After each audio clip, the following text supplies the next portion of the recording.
mamaly ratsy satria Jehovah niteny fa izy hiady anareo mangina fa zaho totiha zay nivolagna Andriamanitra ke tsy voaza manginika nataonao dindery fa zaho magnaja tenin'ny tompoko satria fianako jiaby ampelatananazy zay ny mahatonga zaho tsy mamaly anao igny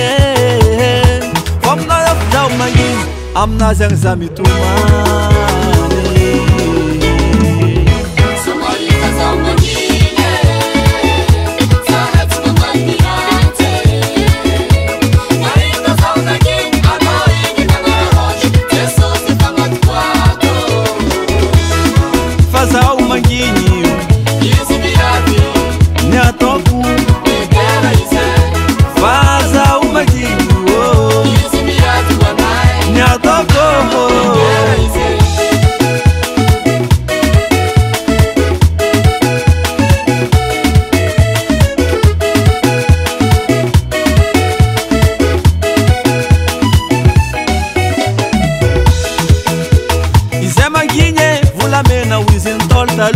Vantegna maharigny Jesô ihany no mampandresy anao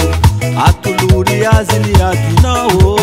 fa vitany ny mampandresy anao ninaka manokana leo ambariko anao I Kristy no antony ahavelomako igny tsy velo ato anatiko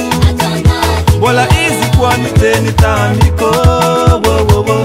azy mamaly ny ratsy anao tenaliko mangina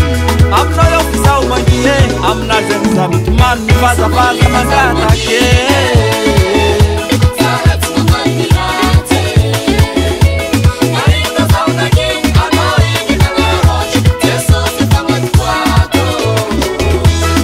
fa zaho manginy